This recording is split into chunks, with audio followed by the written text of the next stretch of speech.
Welcome back to a new video. In this series, we journey through ancient myth, uncovering the monsters that waited for heroes, not just to test their strength, but to reveal their fate. This video is about all the mythical enemies of the heroes. We start off with the Nemean lion, Ceryneian hind, and the Caledonian boar. Each one feared, each one hunted, each one unforgettable.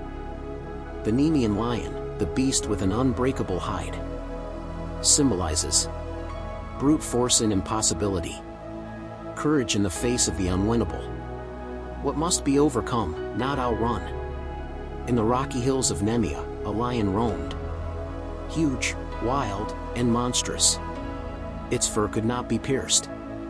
No arrow, no spear, no sword could wound it. This was the first labor of Heracles, to slay the Nemean lion, a beast no man could kill. So Heracles did what no man would.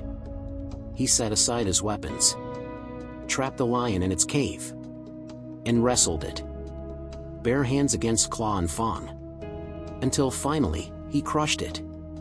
He skinned the beast with its own claw, and wore its pelt from that day forward, not as a trophy, but as armor, a second skin, a symbol of victory earned not by weapon, but by will. The Ceryneian hind, the sacred deer of Artemis, symbolizes restraint and respect for the divine, the line between sacred and mortal, speed, beauty, and the test of patience. The third labor of Heracles was not to slay, but to capture. The Ceryneian hind, a golden horned deer, faster than wind, protected by the goddess Artemis herself. To harm it was to offend the divine. To fail was to fall short of atonement. Heracles did not chase it for a day, or even a week. He hunted it for a year. Patient, silent, respectful. When he finally caught it, he did not bind it with chains, but held it gently, and pleaded to Artemis for forgiveness. She allowed him to take it, not because he conquered it, but because he proved worthy. The hind teaches us that not all victories roar. Some come quiet, with reverence. The Caledonian boar, the beast of wrath and pride, symbolizes the consequences of divine neglect, the fragility of honor, the chaos that follows insult. This beast was not part of the labors, but of another tale. The Caledonian hunt. King Inus forgot to honor Artemis in his rites, so the goddess sent a punishment. A monstrous boar, tusks like scythes, eyes like fire, ravaging the lands of Caledon. The greatest warriors of Greece came to hunt it, including Atalanta, swift-footed and fierce. She struck the first blow, but it was Meleager who killed it, and gave her the prize. Pride ignited. Arguments turned to blood. Meleager killed his own uncles, and tragedy followed. The boar was slain, but what it unleashed could not be undone. The Caledonian boar reminds us, even the beasts we conquer can leave wounds in the hearts of those who fight them. Why these beasts endure? Each creature was more than an enemy. They were lessons. The Nemean lion taught that even the impossible must be faced. The Ceryneian hind showed that not all trials require force. The Caledonian boar warned that the greatest threats may come from within. Together, they remind us, monsters don't just live in forests or caves. They dwell in arrogance, in obsession, in the silence before the hunt. The second one we talk about is Ladon, the eternal serpent, the coiled guardian of the golden apples. He is not a beast of fury, but of vigilance. Most people know him only as an obstacle in Heracles' final labors. But Ladon is more than a dragon. He is the sentinel of paradise, the unblinking eye that keeps paradise untouched. Ladon symbolizes guardianship and eternal vigilance. Ladon's body wraps around the tree of the golden apples, A symbol not of greed, but of sacred protection.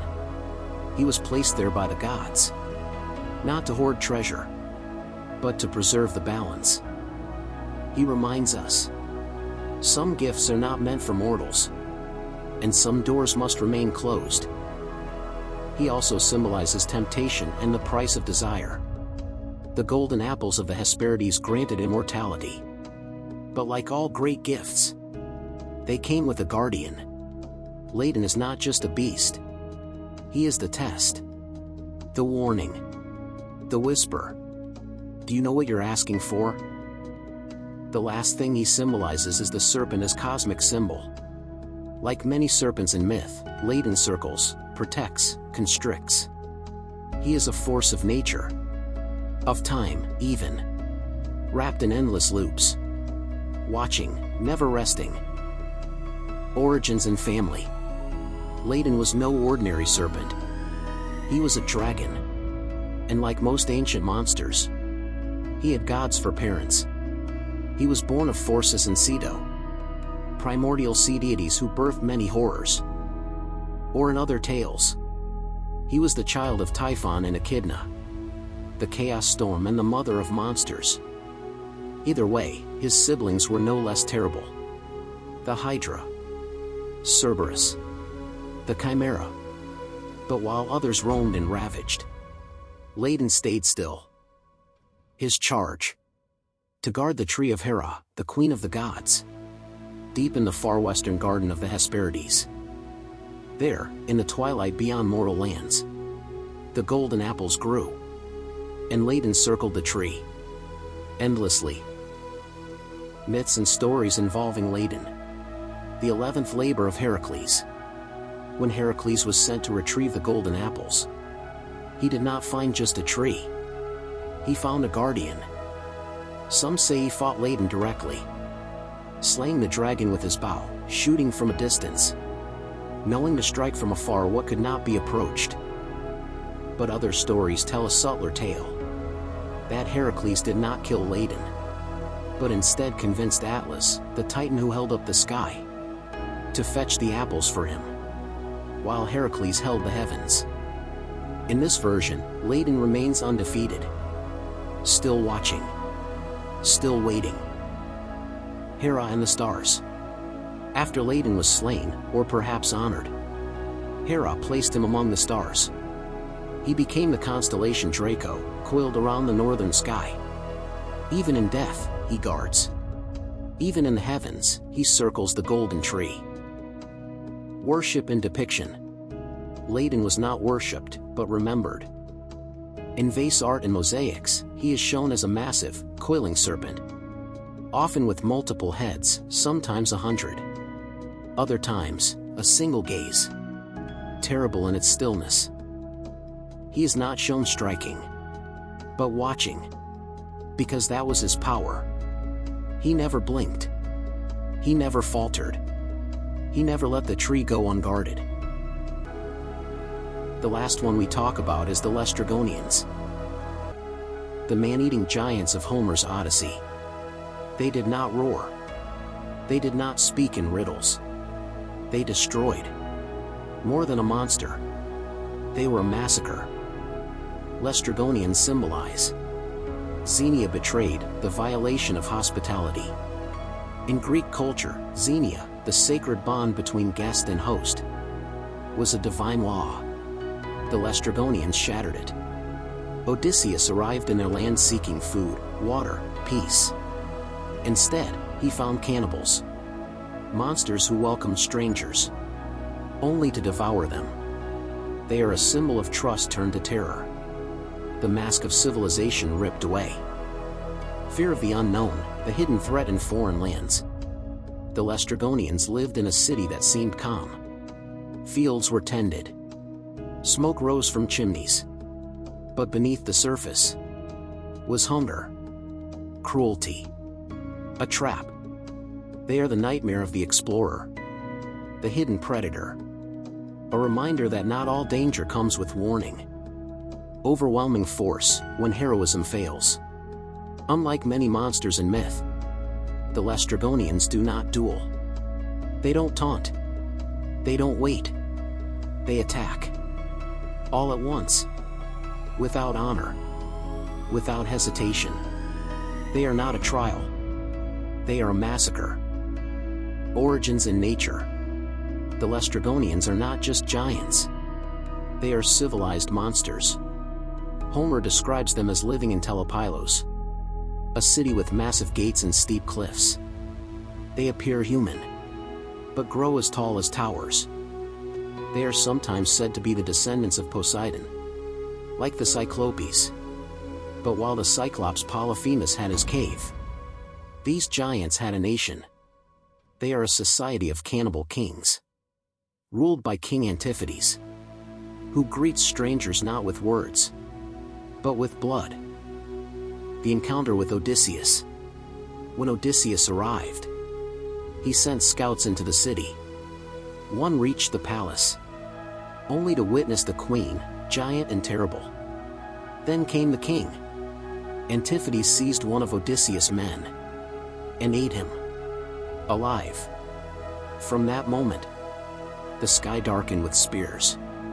The Laestrygonians hurled boulders from the cliffs, crushed ships like driftwood. Only Odysseus' own ship escaped. The rest sank beneath the waves.